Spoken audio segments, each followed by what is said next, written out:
తీర్మానం తిరస్కరించడం. మీరు ఏదైనా ఉంటే వేరే ఫార్మెట్ లో రండి. సార్, విద్యుత్ టారిఫ్ను పెంచబోమని ప్రభుత్వం గతంలో వాగ్దానం చేసిన విషయం వాస్తవేనా అని అడుగుతున్నారు సార్. అవునండి, పెంచమని చెప్పడం మాట వాస్తవేను.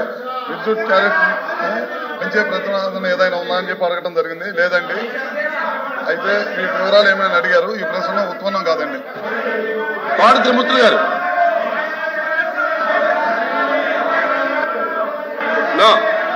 మీరు సమయాన్ని కోల్పోతున్నారు.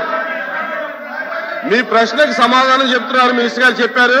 ఏదైనా ఉంటే సప్లిమెంటరీ అడగండి, లేదంటే మీరు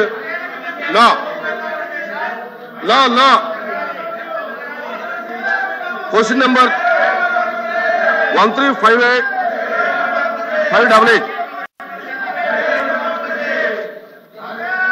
minister for water resources, minister for water resources Ramanaidu గారు.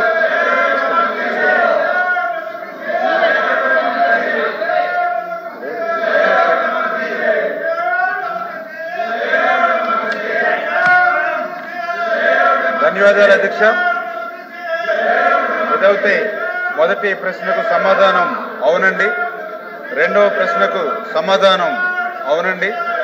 మూడవ ప్రశ్నకు ప్రభుత్వం జీవోఆర్టీ నెంబర్ 77 జలవనరుల శాఖ తేదీ 29/1/2019 ద్వారా 1942.80 కోట్లకు వేదవతి ఎత్తిపోతల పథకమును నిర్మించడానికి పరిపాలనాపరమైన ఆమోదాన్ని తెలిపింది అధ్యక్ష. ఇప్పటి వరకు 7.19% మాత్రమే పని పూర్తయి భూసేకరణ పురోగతిలో ఉంది అధ్యక్ష. తుంగభద్ర నది యుఎస్ పై అదనపు రిజర్వాయర్ ఏర్పాటుకు ప్రభుత్వం పరిపాలనాపరమైన ఆమోదాన్ని సూత్రప్రాయంగా తెలిపింది.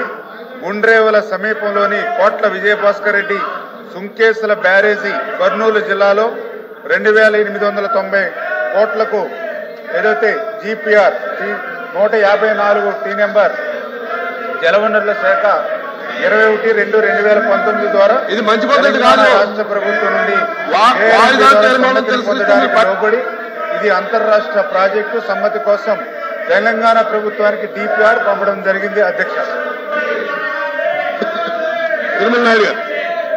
అధ్యక్ష, కర్నూలు పార్లమెంట్ పూర్తి స్థాయిలో వెనుగొన్నటువంటి ప్రాంతం అధ్యక్ష.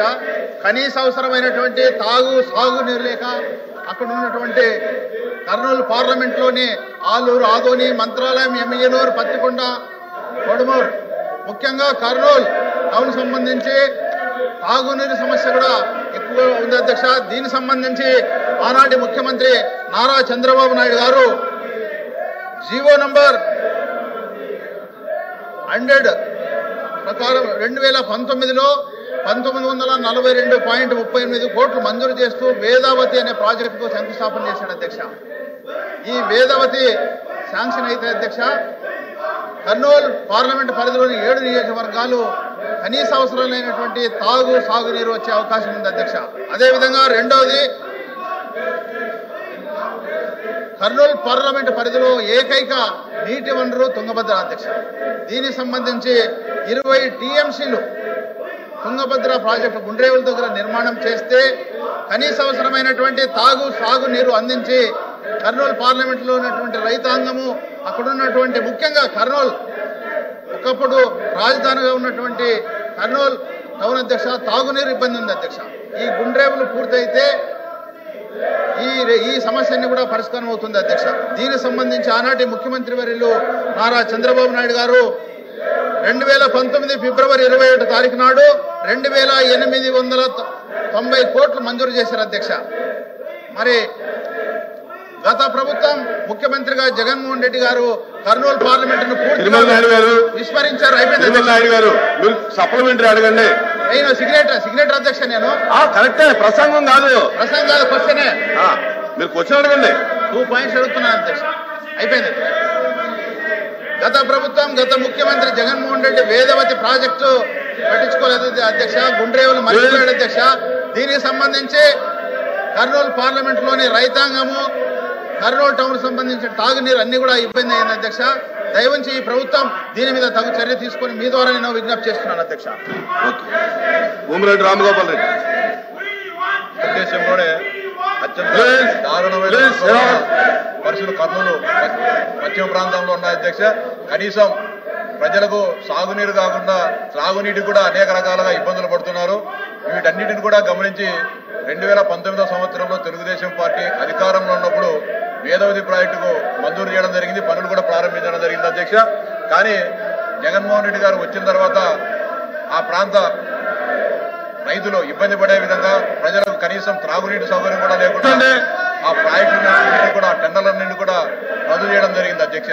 కానీ మళ్ళీ ఈ టెండర్లు పిలిచినప్పటికీ గత 5 సంవత్సరాల్లో ₹1 కానీ ఖర్చు పెట్టుకోకుండా కర్నూలు జిల్లా రైతాంగాన్ని ప్రజలను అన్యాయం చేయింది అధ్యక్ష. ముఖ్యంగా వేలాది మంది కర్నూలు పశ్చిమ ప్రాంతంలో మంత్రి గారు సభ్యులు వాళ్ళ పోడిన దగ్గరకు వచ్చి ఈ విధంగా మాట్లాడడం చాలా బాధాకరమైన విషయం. వాళ్ళు దేనికి సపోర్ట్ చేస్తున్నారో మాకైతే అర్థం కావట్లేదు. అంటే సోషల్ మీడియాలో మహిళల పట్ల అసభ్యంగా మాట్లాడే వాళ్ళకి సపోర్ట్ చేయడానికి ఇక్కడికి వచ్చారు, వీళ్ళు ప్రశ్నలు అడగడానికి వచ్చారు అనేది మాకు అర్థం కావట్లేదు.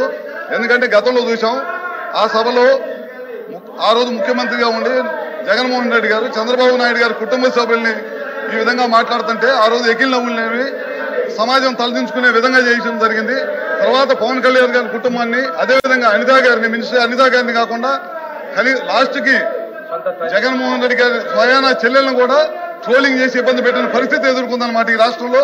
ఇలాంటి వాళ్ళ కోసం ఇవాళ పోడియం చుట్టుముట్టి రాష్ట్రానికి సంబంధించిన టయాన్ని ఏదైతే మంచి ప్రశ్నలు ప్రజలకు ఉపయోగపడే ప్రశ్నలు అడుగుతున్నారో ఆ టయాన్ని అన్నింటిని కూడా వేస్ట్ చేస్తూ సమాజం తలదించుకునే విధంగా ఇవాళ సభ్యులు ప్రవర్తించడం చాలా బాధాకరమైన విషయం అని చెప్పి కూడా మీ ద్వారా తెలియజేసుకుంటూ సెలవు కూర్చోండి. ఎల్వైపీ గారు కూర్చోబెట్టండి. ఇప్పుడు ప్రశ్నల సమయం, చర్చ జరుగుతుంది, చర్చలో పాల్గొమనండి. మీరు వేరే ఫార్మెట్ లో రండి.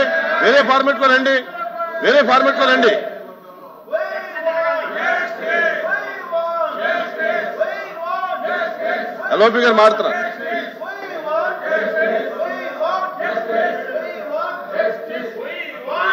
కూర్చోండి, దయచేసి కూర్చోండి, మీ సీట్లో కూర్చోండి. మీరు మాట్లాడతారా?